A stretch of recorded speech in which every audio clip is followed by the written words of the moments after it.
Antes de nós passarmos para o estudo de hoje, eu gostaria apenas de esclarecer algo que foi falado na semana passada aqui nos estudos.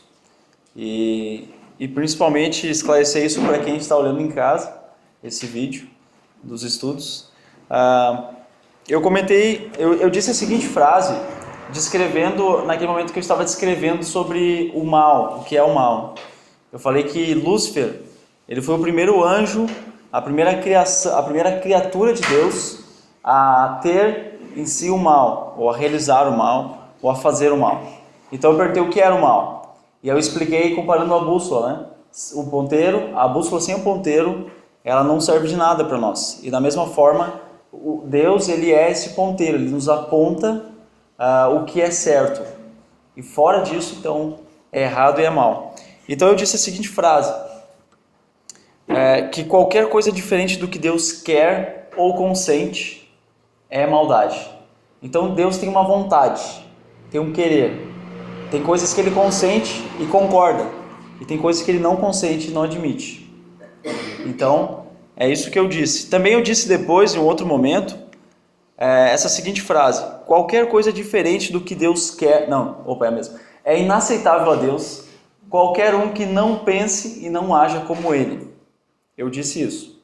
Inclusive eu ouvi o áudio para ver se ter certeza que eu tinha falado isso. Só que depois de falar isso, eu confirmei isso. Eu reafirmei essa frase de uma forma diferente. E a estrutura que eu usei, ela dá margem a uma interpretação equivocada depois, se alguém ouvir mais tarde, né, vai pensar, mas o que ele falou? Eu disse o seguinte, que é inaceitável a Deus, Deus não tolera qualquer coisa diferente dele. Eu disse isso. E aí, a gente estava ali nesse contexto, de que é o que Deus consente, né, ou que ele pensa, ele age, e acabei dizendo essa frase. Então, deixando claro, a criação toda ela é diferente de Deus, né? A gente viu no terceiro estudo 7 atributos de Deus. E só nesses 7 nós não chegamos nem perto. E nós somos diferentes de Deus nisso. Então, por ser diferente, a gente seria mal? Não. A questão de maldade é da relação da moralidade de Deus. Deus é um ser moral. Deus é um ser perfeito. Deus é um ser correto. E nós vamos ver hoje que Deus é um Deus perfeito. Então, o que é diferente dessa vontade de Deus, desse consentimento de Deus, é inaceitável para ele.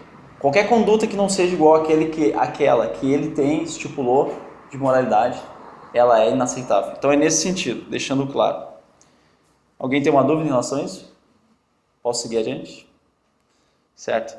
Então, o estudo de hoje, nós vamos falar sobre a criação. Nós já falamos sobre a criação dos seres espirituais.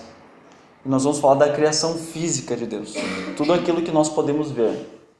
Mas antes de passar para esse ponto, vamos fazer uma pequena revisão das perguntas da semana passada. Não sei se dá para ler ali, eu vou ler. Quem é a única pessoa que existia antes do princípio? Deus. Apenas Deus existia antes. De onde vieram todos os espíritos? Foram criados por Deus. Todos os espíritos, os seres espirituais, foram criados por Deus. A gente viu isso na Bíblia. Nós vimos também, e pode responder essa pergunta, quem criou os espíritos? Não, Deus criou os espíritos com corpos de carne e osso? Não. Como eles foram criados? Como espíritos, sem corpo. Sem corpo. Próxima pergunta. Deus criou todos os espíritos bons ou criou alguns bons e outros maus? Todos eram bons. Todos eram bons. Acho que o Tony respondeu em inglês. Entendi uma palavra diferente. Por que Deus criou os espíritos? Para servi-lo e amá-lo. Exatamente. Próxima. Não, tem mais uma ainda nessa bateria. Quantos espíritos existem mesmo? Miríades. Isso aí pegou, né? Só explicar para quem não estava, miríades é uma palavra usada numa versão da Bíblia. Uma versão mais moderna, a gente tem a palavra milhões de milhões. E essa palavra miríades ou milhões de milhões, no grego, foi usado ali para o número de anjos, uma palavra que é a maior quantidade. De quantitativo é o maior que existe, a maior quantidade, né? Então, em português, Eu nem sei qual seria, também nem pesquisei para ver. Sami talvez saiba, o número de maior exponente é o N. N é infinito daí, né? N é qualquer coisa. Ah, tá bom. Então nem a Sami sabe, fez matemática, faculdade mais conceituada desse estado.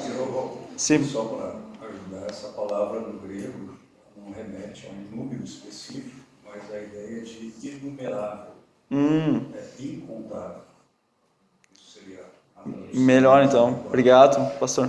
Então é incontável. Esse é o número dos miríades.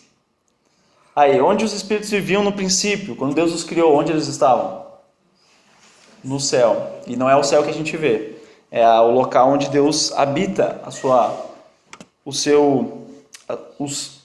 Ele se apresenta de forma visível no céu. Ele está em todo lugar, a gente já viu. Quem foi o anjo mais bonito e inteligente criado por Deus? Ah, tu lembra? Rei Léo Ben Shahar. Ele olhou o vídeo 3 vezes para saber. O Rei Léo, então, que em latim é Lúcifer. Em latim é o nome dele. O nome dele original, então, no hebraico é Rei Léo Ben Shahar. Eu sei que tem meu sotaque em português é muito forte, mas é quase isso. Que posição Deus deu a Lúcifer? De querubim guardião, uma posição elevada entre os anjos. Próxima pergunta. O que Lúcifer fez? Duas palavras. Ele orgulhou-se e corrompeu a sabedoria dele. Ele se tornou louco, né? Em outras palavras. Ele achou que ia esconder algo de Deus, sendo que Deus vê tudo. Então é isso que a gente viu. Ele se rebelou contra Deus e mais anjos seguiram a Deus. Ou não? Sim, a gente viu que mais anjos seguiram a Lúcifer, obrigado. Mais anjos seguiram a Lúcifer. E a Bíblia nos dá uma ideia de 1/3 desses anjos. E quanto seria esse 1/3? 1/3 de miríades. Você é um exponente matemático, Lúcifer. Deus sabia o que Lúcifer e seus seguidores estavam planejando? Sabia? Lúcifer enlouqueceu realmente, achando que podia esconder algo de Deus. O que Deus fez? Deus se irou, a gente viu isso, a ira santa de Deus, e a atitude de Deus foi expulsar Lúcifer do céu e os anjos do céu. E eles foram habitar onde? A terra, a gente viu isso, vieram habitar na terra. Existe alguma coisa que Deus não veja, não ouça e não saiba? Não, Deus vê tudo, Deus ouve tudo e sabe tudo. Que lugar Deus preparou como punição para Lúcifer e seus anjos? O lago de fogo. Eles não estão lá, Lúcifer não está no lago de fogo, os anjos não estão no lago de fogo. Mas um dia, a gente vê em Apocalipse, no futuro, eles serão lançados lá.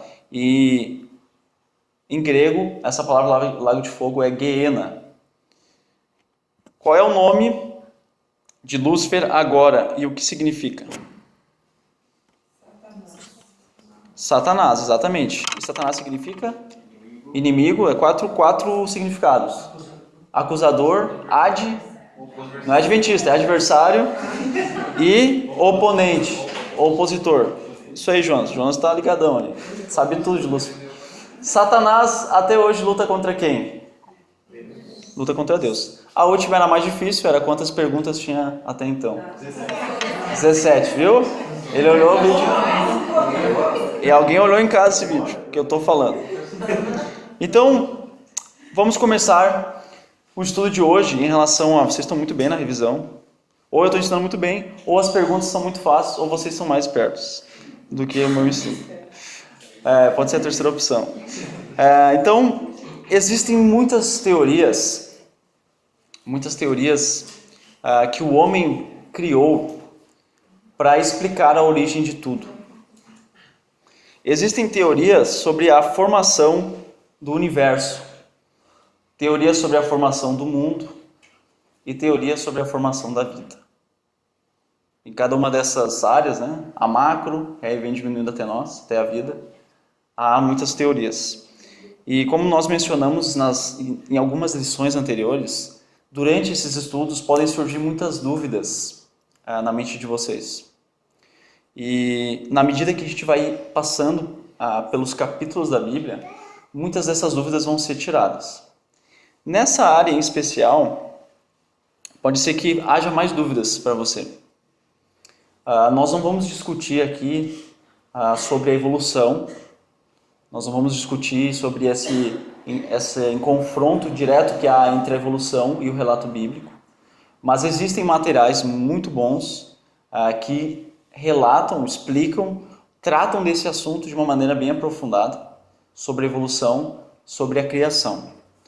E eu vou passar para vocês no final do estudo uma relação dos livros indicados em português, né? Que existem muitos em inglês, mas os que a gente tem em português, tem uma pequena lista para trazer.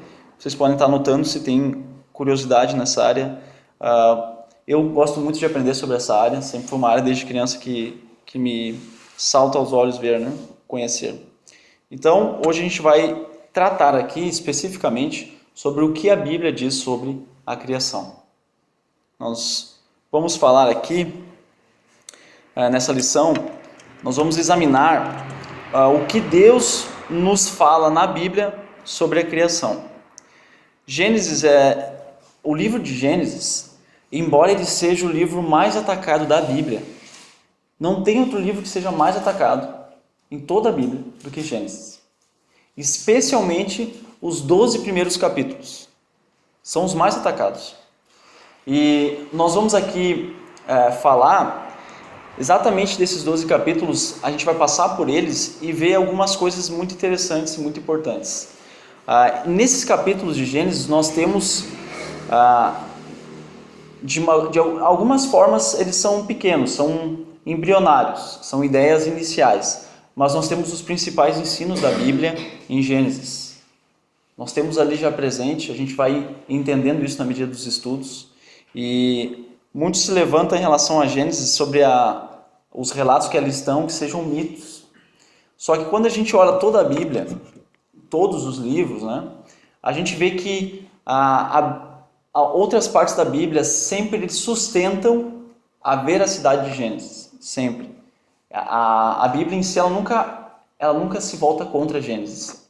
Pelo contrário, ela afirma Gênesis, ela confirma, ela mostra que é importante, que é verdade, acima de tudo, o relato que aqui está.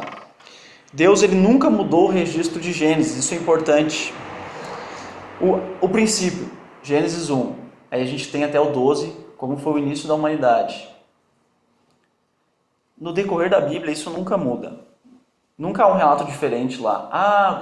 Como foi criado, vocês bem sabem, foi criado assim, daí dá outro relato. Não.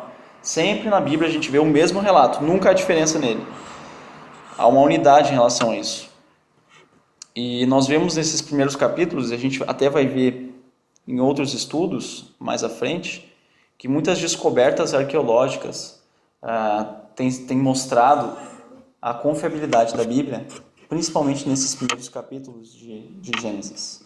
Quando a Bíblia fala de povos, quando a Bíblia fala de nomes, de cidades, de líderes, nesses capítulos, e a gente não tinha um registro em outros locais do mundo de forma arqueológica, você achava que a Bíblia estava errada. Então, né? Se só existe na Bíblia um relato de alguém e não tem em outro lugar, logo é mentira.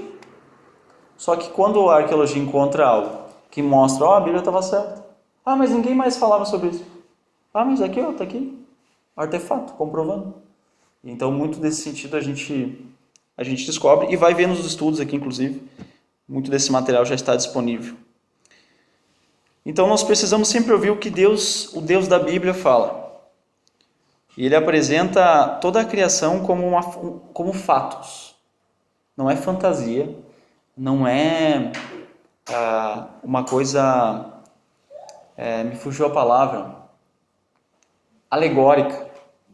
Fictício. Não é fictício, não é algo alegórico, né? Não é uma explicação que Moisés fez que tem um sentido mais profundo. Não é bem isso ali que tu lê, isso ali é só umas figuras. Aí tu vai entender que as coisas se encaixam. Não, aquilo ali é literal. O que está ali é o fato, como Deus o descreve. Há algumas coisas mais difíceis de compreender em português, mas a língua original nos ajuda, o hebraico. Mas, tirando isso, a Gênesis é um relato verídico de como Deus começou o universo físico.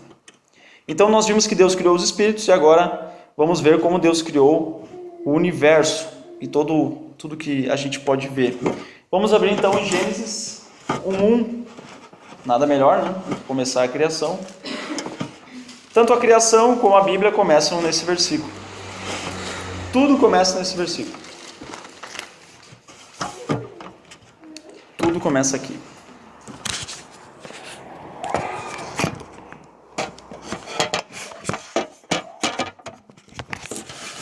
Gênesis 1:1. Vamos lá então. No princípio, Deus criou os céus e a terra. A palavra Gênesis, como está aqui em português para nós, o significado dela é origem. Gênesis é tirada do grego, quando se foi dado o nome do livro de Gênesis em grego, né? Se traduziu a partir dele, e aí temos a palavra origem, esse é o significado de Gênesis. No entanto, em hebraico, esse livro ele tem outro nome. O nome dele é Bereshit. É exatamente a primeira palavra que nós temos na Bíblia, é o nome do livro, Bereshit. E Bereshit, que de forma aportuguesada é assim que se escreve, significa no princípio.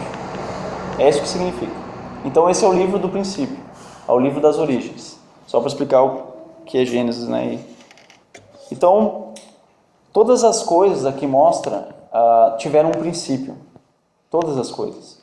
Tudo o que a gente tem visível e até invisível tiveram um início. Exceto, claro, Deus. Não havia ninguém e nem nada, não havia nada antes deste princípio, exceto Deus. Não havia nada. Mas Deus já era, Deus já existia. E olha que interessante essa palavra aqui. No princípio Deus criou essa palavra. A ideia aqui, o conceito nessa palavra é o conceito de criar do nada. Esse é o conceito. Deus criou tudo do nada. Do nada. Pensem, se a gente fosse fazer uma casa, o que a gente precisaria para fazer uma casa? Pedra, areia, brita, tijolo, cimento, ferro, madeira. Talvez até mesmo um profissional na área tenha dificuldade em citar tudo de mente, né? É muita coisa que vai numa casa. Vamos pensar em algo mais simples. Vamos pensar num bolo. O que precisa para fazer um bolo? Tem muitas pessoas habilidosas em bolo aqui. Farinha, açúcar, ovo, água, leite, fermento. Olha, aí sai um bolo. Então a gente tem alguns elementos, vários elementos, mas pelo menos a gente consegue listar. Mas Deus usou o que para fazer os céus e a terra? Nada. O bolo, a casa, a gente precisa de elementos antes. Deus não precisou de nada. Desafio aqui alguém a pensar em algo que a gente possa fazer sem usar outros elementos antes. Vou deixar vocês pensar, para não dizer que eu não dei chance para vocês de acertar e ganhar um prêmio.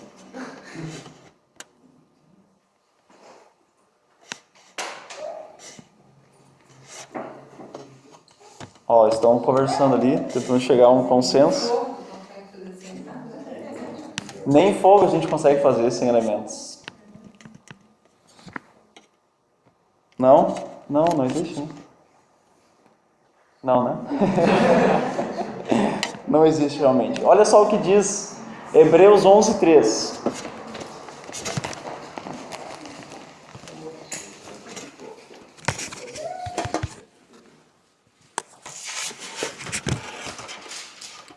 Hebreus, lá no Novo Testamento, perto do fim da Bíblia. Hebreus capítulo 11, versículo 3. Vamos ver de onde Deus criou tudo aí.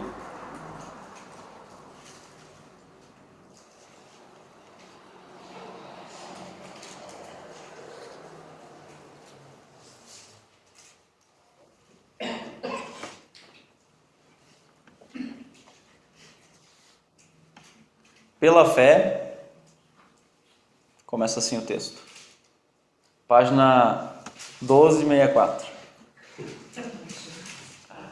Só no Michel vai dar certo, que a Bíblia dele é igual a mim. Certo? Pela fé entendemos que o universo foi formado pela palavra de Deus. De modo que aquilo que se vê não foi feito do que é visível. Literalmente, Deus criou os céus e a terra do nada. Sem elementos. Antes, Deus criou tudo através do que não é visível. Pergunta para nos pensar: como é que é possível Deus criar céus e terra do nada?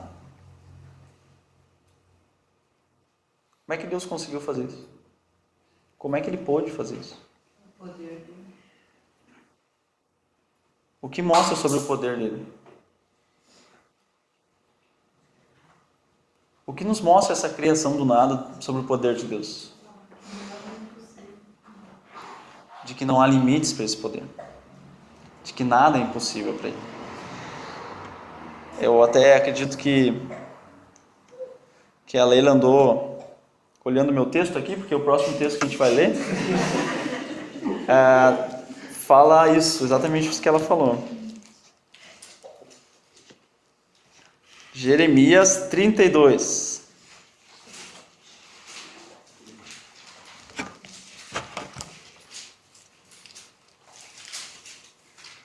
Jeremias 32, versículo 17.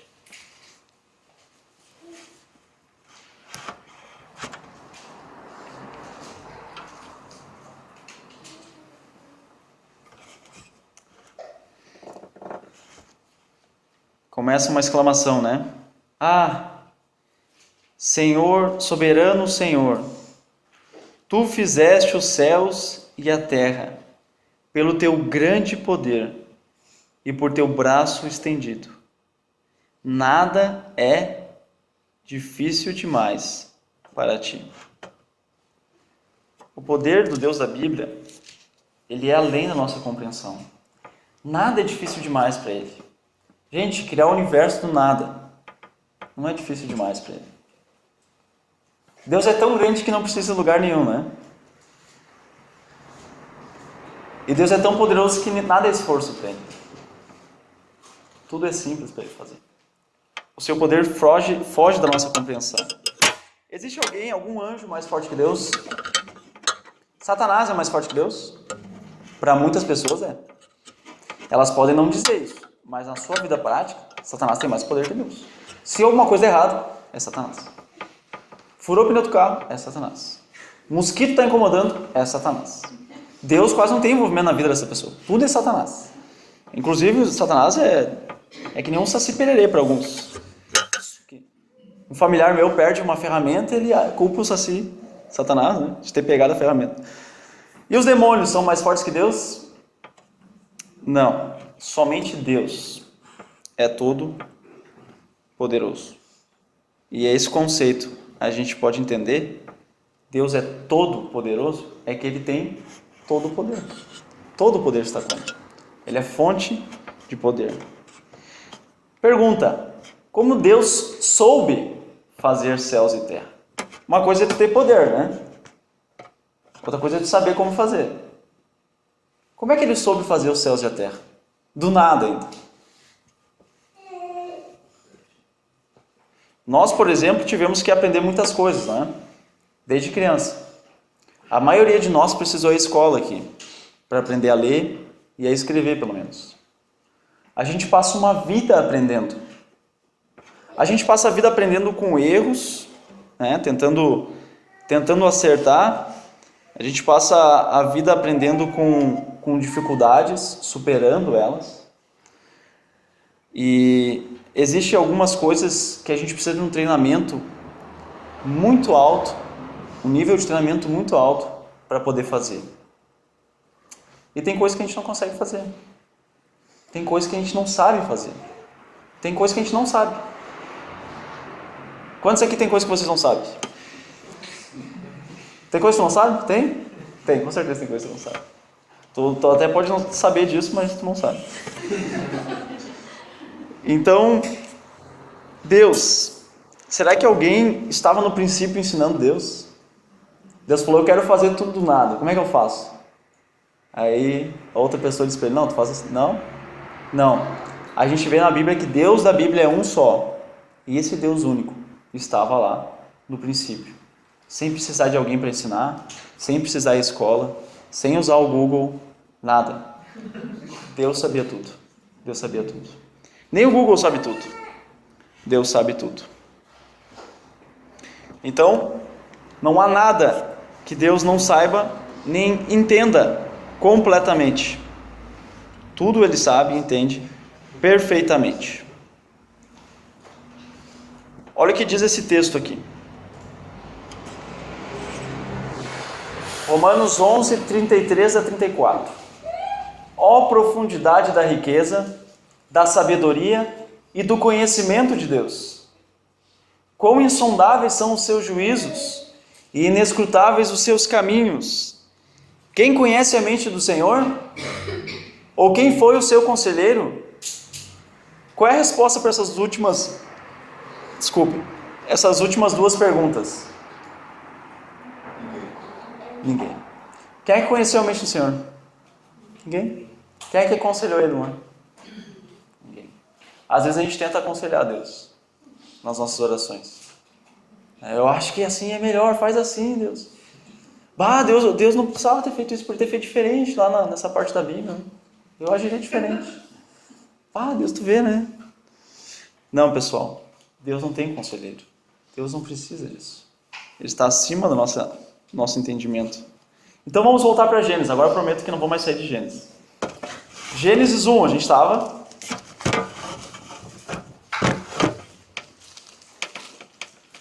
Gênesis 1, esse aí pelo menos é mais fácil de achar. Você abre lá, tem um índice e tal, só tem que passar umas folhas.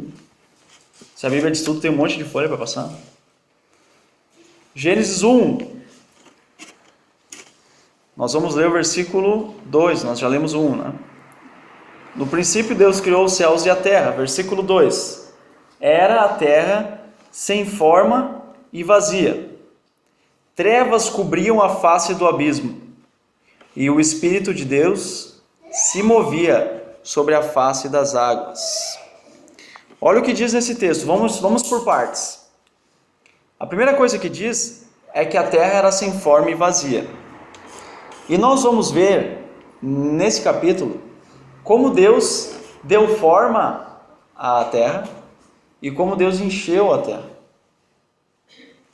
A segunda coisa que a gente vê é que as trevas cobriam a terra. Vocês já tiveram a experiência de viver num ambiente totalmente escuro? Sem luz nenhuma.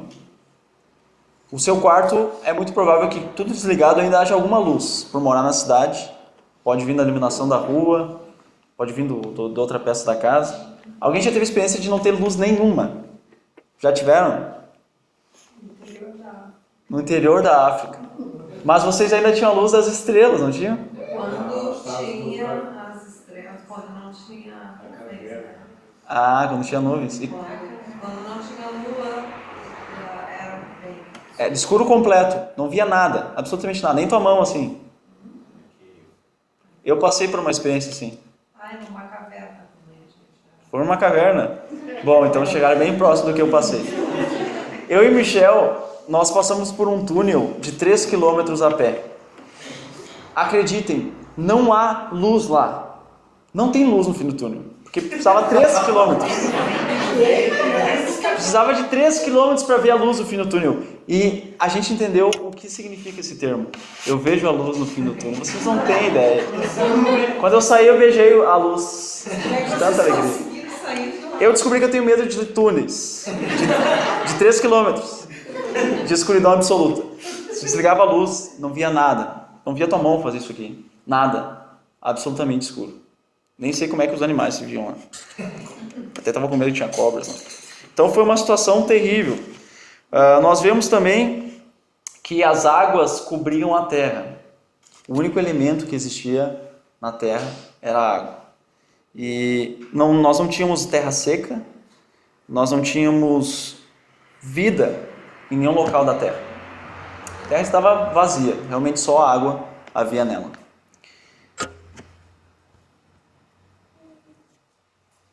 E o que é interessante aqui nesse versículo diz assim, que o Espírito de Deus se movia sobre a face das águas. Deus, que é todo-poderoso, conforme a gente viu, ele estava prestes a começar a criação. Eram os segundos anteriores ao início da criação, né? De tudo que Deus ia fazer. Já tinha começado a criação, mas de tudo que ele ia fazer na terra. Fazê-la habitável e fazer seres nela. Então, o Espírito de Deus estava ali, se movendo sobre a face das águas. E esse termo, segundo nos diz um livro de, desculpe meu inglês, Henry Morris, depois o Tony pode corrigir, ele escreveu isso num livro chamado, também não tem em português, The Genesis Record, o registro de Gênesis. Ele observa que a palavra mover aqui, o Espírito de Deus se movia, algumas versões diz aí pairava. Esse mover e pairar, ele também pode ser traduzido por agitar. O Espírito de Deus se agitava sobre a água, ou o Espírito de Deus flutuava sobre a água, ou ainda ele vibrava sobre a água. Então, o Espírito de Deus estava ali se preparando para esse momento poderoso de criação. E eu consigo ter na minha mente uma fantasia, né? Imaginar como era esse momento. O Espírito de Deus ali, a água em volta dele se agitando, e ele pronto para começar tudo, já tendo em mente todos os planos ali para a terra. E é interessante ver que aqui o Espírito de Deus está participando. Deus Pai participou da criação. Deus Filho participou da criação. E aqui nós vemos Deus Espírito, inclusive, se agitando, bastante agitado, sobre a água. Nós não podemos compreender a Trindade e também não podemos entender quão grande Deus é, quão maravilhoso Ele é. Então, de certa forma, tudo em Deus é incompreensível para nós. A gente entende um pouco só dele, mas tudo foge da nossa capacidade de compreensão, de entender. Então, a Trindade não é diferente disso, nem o seu poder. E aí, então, esqueci de colocar que as palavras que podem ser substituídas, né? Mover por agitar, flutuar ou vibrar. Versículo 3. Disse Deus, haja luz, e houve luz. Versículo bem curto esse. 3. Haja luz, e houve luz. Eu nem sei se existe, talvez o Bruno possa me ajudar, se já existe um interruptor que acenda com comando de voz. Já existe. Muito bem, está bem avançado isso. Olha que legal. Acende. Acende. Legal isso, né? Só tinha visto com palma até agora. Mas será que alguém consegue falar, haja luz? Uma luz do lado ali. Alguém consegue isso? Não. Seria maravilhoso isso, né? Mas a gente precisa aí de interruptor, a gente precisa de vela, de fósforo, de vários meios a gente precisa para isso. Mas como é que Deus criou a luz?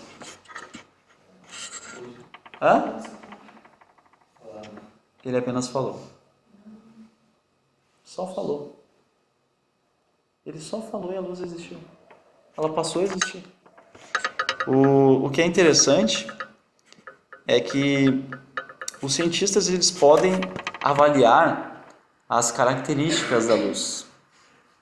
A luz tem características muito interessantes, incompreensíveis de certa forma.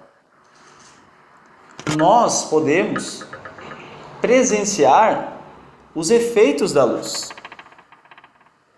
Agora mesmo a gente está vendo os efeitos da luz. O efeito, né, de iluminação, a gente consegue se ver. E toda vez que a gente vê a luz do sol, a luz da lua cheia, a luz das estrelas, que durante muitos anos guiaram pessoas que não tinham nenhum ponto de referência. Cada vez que a gente vê um fósforo, uma vela, o fogão, fogo, a gente pode lembrar que Deus criou isso, apenas falando. Deus só precisou dizer, haja luz. Apenas isso. Deus criou a luz.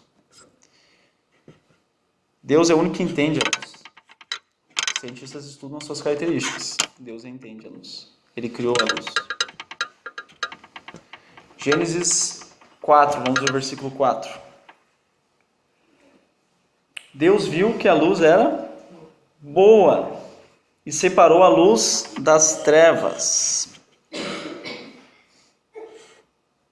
Porque a gente vai ver durante esse relato aqui em Gênesis que cada dia que Deus vai fazendo as coisas, Ele diz que aquilo é bom. Esse é o selo de qualidade de Deus. Bom. Bom. Mas esse bom, né? Quando será que é esse bom? Deus disse é bom. Mas muitas coisas a gente pode dizer que é bom e não é bom. Só diz para agradar, né? Ou a gente diz bom quando é mais ou menos. Olha como é que tá meu cabelo. Ai, tá bom. Tá aquela coisa assim. Dá pra viver na rua com esse cabelo. Mas o que é esse bom para Deus? Nós temos a capacidade de criar coisas, não temos? Temos. Sim, nós criamos coisas. Claro que nós precisamos de elementos. Muitas vezes a gente copia a natureza para criar. Mas a gente pode criar coisas. Muitas coisas são úteis. Como esse púlpito aqui móvel. Ele é muito útil. Ele é móvel. Ele é engenhoso. Ele é muito inteligente. Quem projetou isso, né? Primeira vez. A pessoa precisava de um púlpito que pudesse guardar uma mala. E tá aí. Mas, isso aqui é perfeito? Não, esse púlpito aqui pode estragar. Pode precisar de conserto. Podem ter inventado um púlpito melhor que esse já. Um que com botão ele abre, monta. Então, tudo que a gente cria não é perfeito. Pode melhorar. Tudo. Tudo pode melhorar ou vai quebrar. Né? Não é durável. A não ser alguns produtos aí da Brastemp, né? Mas tudo que a gente faz, cria, não é durável. Isso estraga, precisa de mecânicos, precisa de alguém para reparar. E isso pode ser superado. Mas quando a gente olha para Deus e vê tudo que Ele criou, por exemplo, os céus e a terra e a luz, a gente pode ver que isso é perfeito. Nós temos imperfeição. A nossa criação é imperfeita. Mas o que Deus criou é perfeito. E a gente pode presenciar isso. Mas por que o que Deus criou é perfeito?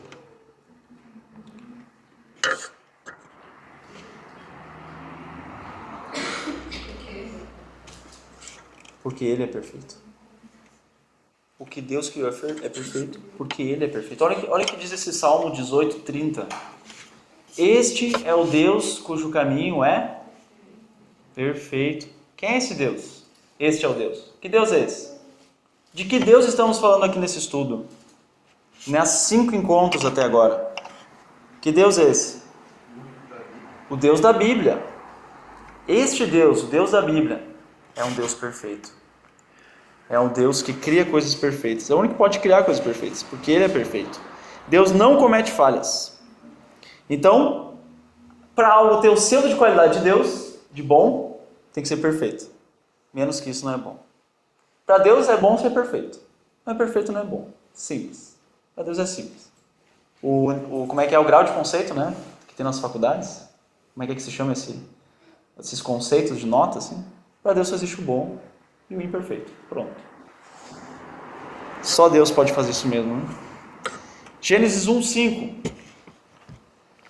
Deus chamou a luz dia e as trevas chamou noite. É importante aqui, enfatizar uma coisa. É a primeira vez que a gente vê Deus dando nome para algo. Primeira vez. Deus chamou algo de dia, que foi a luz. E a gente vai ver mais tarde que Deus deu esse privilégio ao homem de dar nomes também. Mas isso é o privilégio do Criador. Ele cria e dá um nome. Normalmente, alguém que inventa algo dá um nome, né? Então, Deus criava e dava nome. E aqui é o primeiro. chamou a luz de dia e as trevas chamou de noite. Deus separou então as trevas, ou a luz das trevas. Deus fez essa distinção. Mas o que é interessante aqui, já foi falado em sol? Não. Não foi falado em sol. E Deus já fez separação entre luz e trevas. A ideia das pessoas dessa época é que a única fonte de luz era sol. A única fonte. Mas a Bíblia já nos mostra que não é a única fonte. Que a luz já existia antes do sol. Deus criou a luz antes do sol, dividiu essa luz e esse foi o primeiro dia. Então fiz alguns desenhos aí para a gente estar memorizando que Deus no primeiro dia separou, Ele criou a luz e fez essa separação entre luz e trevas. Próximo capítulo, versículo 6 a 8, vamos ler. Depois disse Deus, haja entre as águas... É bem interessante esses versículos, prestem atenção. Deus disse, haja entre as águas um firmamento que separe as águas de águas. Então Deus fez o firmamento e separou as águas que ficaram abaixo do firmamento das que ficaram por cima. E assim foi. Pergunto, o que é o firmamento? É só ler o versículo 8. Ao firmamento Deus chamou céu. Ao firmamento Deus chamou o céu. E a ideia que a gente tem muitas vezes é que Deus fez o firmamento aqui. Deus fez o continente.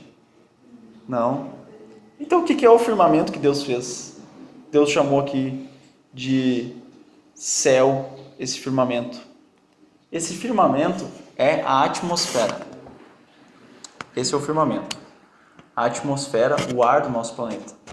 A atmosfera tem vários níveis, até alcançar a maior extremidade e assim entrar no espaço. E pelo que eu pude ler rapidamente, nós temos 10 mil quilômetros de atmosfera até chegar ao seu limite. 10 mil quilômetros, é muita coisa. E Deus fez essa atmosfera. Então vamos trocar a palavra firmamento por atmosfera. Haja entre as águas a atmosfera, que separe águas de águas. Então Deus fez a atmosfera e separou as águas que ficaram abaixo da atmosfera das que ficaram por cima da atmosfera. Como isso? Como assim tem águas acima da atmosfera? Tem águas abaixo? Bom, guardem isso, fiquem curiosos, porque mais adiante a gente vai ver onde é que foi parar essas águas que não estão aí. Mas a camada de ozônio era um filhotinho perto dessa camada, que nós tínhamos de proteção da Terra. Não era nada. Essa camada que envolvia a atmosfera de água. Então, guardem isso, a gente vai ver isso mais adiante. Mas, mais uma vez, para existir a atmosfera, Deus fez o quê? Para surgir a atmosfera, o que Deus fez? Falou. Deus só falou, haja firmamento. Isso é uma foto real da atmosfera. Eu fiquei alguns minutos contemplando quando eu vi essa foto, hoje a gente pode ter com a ciência, né, com os avanços tecnológicos, a gente pode ter uma foto dessa. Mas todos os nossos antepassados não puderam ter ideia disso que a gente está vendo. Vocês conseguem imaginar, entender isso? Isso aí não é uma pintura. Eles tinham que imaginar e pintar. Nós estamos vendo uma foto. E eu fiquei pensando hoje, Deus olhando dessa maneira para nós, mas ao mesmo tempo olhando fixamente para mim. Olha que coisa incrível que Deus criou. 10 mil quilômetros de atmosfera. Apenas dizendo, haja. Então o nosso Deus é impressionante. Ele fez a atmosfera de forma perfeita. Sem atmosfera, a vida é impossível na Terra. Impossível. Podia ser, como é hoje, lindo, né? Mas sem atmosfera, a vida seria impossível aqui. Eu continuaria tendo água e terra. Então, a conclusão. Nós temos, certo? Duas opções. apenas duas opções para crer na origem do universo. Duas opções para crer sobre a origem do universo.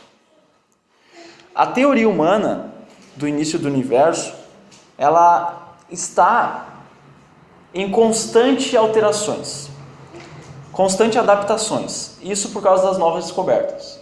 A cada ano há novas descobertas no estudo do universo, do espaço. E essas descobertas, então, elas às vezes modificam um pouco da teoria.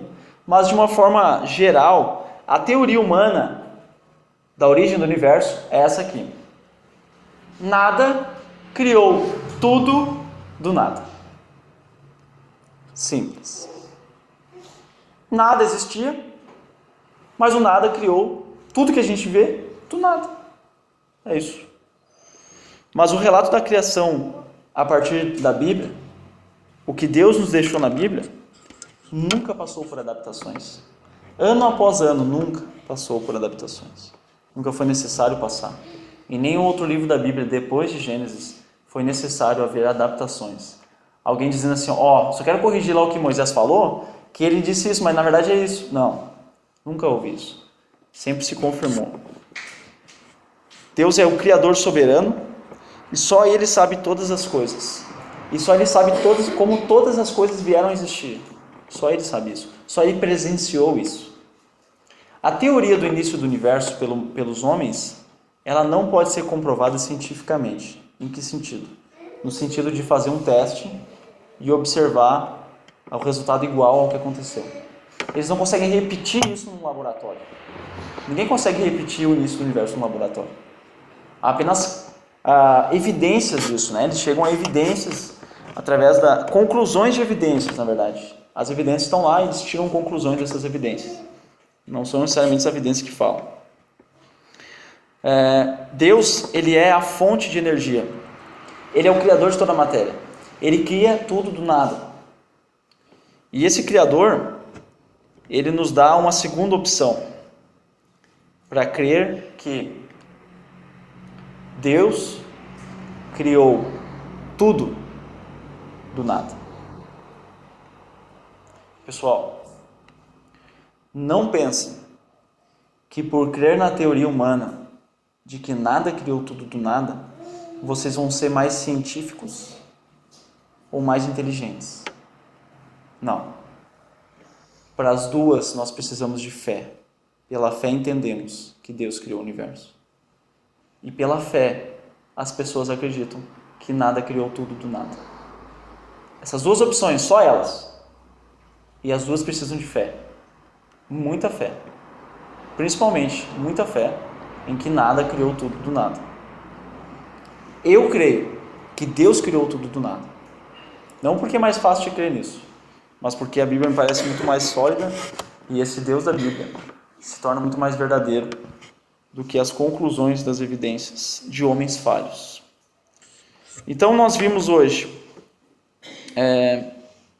como Deus, os dois primeiros dias da criação, o primeiro dia Deus criando a luz e fazendo separação, e o segundo dia Deus criando a atmosfera ou o firmamento e fazendo a separação das águas.